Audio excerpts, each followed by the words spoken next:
हिंदू धार्मिक मान्यता के अनुसार भगवान सत्यनारायण व्रत करने से और कथा सुनने से पुण्य फल प्राप्त होती है। श्री सत्यनारायण पूजा भगवान नारायण का आशीर्वाद लेने के लिए की जाती है, जो भगवान विष्णु के रूपों में से एक हैं। इस रूप में भगवान को सत्य का अवतार माना जाता है। हालांकि सत्यनारायण पूजा करने के लिए कोई निश्चित दिन नहीं है, लेकिन पूर्णिमा या पूर्णिमा के दौरान इसे करना बेहद शुभ माना जाता है। घर पर सत्यनारायण पूजा कैसे करें? आप अकेले घर पर सत्यनारायण कथा कर सकते हैं या अपनी ओर से ऐसा करने के लिए किसी स्थानीय पुजारी को आमंत्रित कर सकते हैं। प्रक्रिया शुरू करने के लिए आपको कलश पर एक आम का पत्ता रखना होगा और आम के पत्ते पर एक नारियल रखना होगा। इसे कलावा से बांधें और कुछ चावल के दाने डाल दें और जल का लोटा भी उसी पर रख दें। आप स्थान के आसपास प्रसाद की व्यवस्था भी कर सकते हैं। अगले चरण में आप धूप और दीपक, इसके बाद भगवान को सिंदूर, चंदन और हल्दी का लेप लगाना चाहिए। एक प्लेट में 9 सिक्के रखें।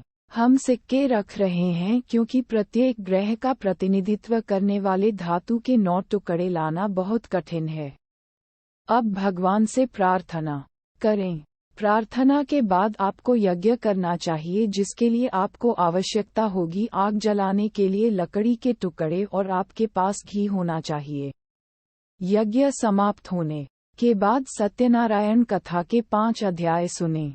श्री सत्यनारायण व्रत कथा। एक बार योगी नारद जी ने भ्रमण करते हुए देखा कि मृत्युलोक के प्राणी अपने अपने कर्मों के अनुसार भिन्न भिन्न प्रकार के दुखों से परेशान हो रहे हैं।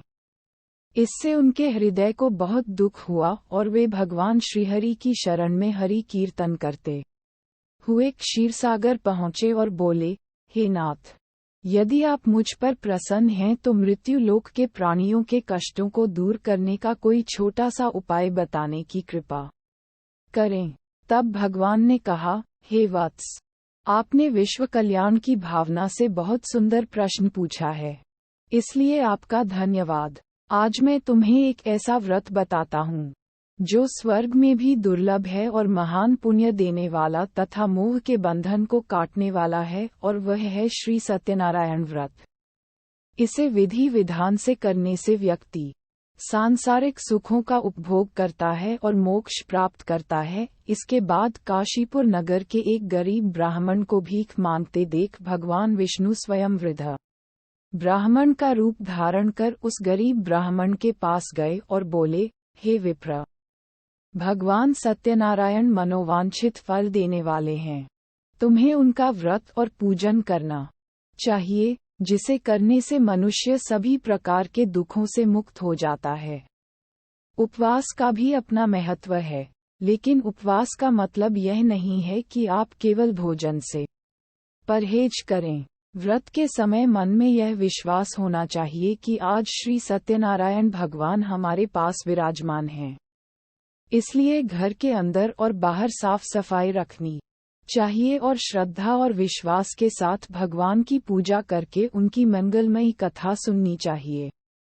शाम के समय यह व्रत पूजन अधिक प्रभावशाली माना जाता है।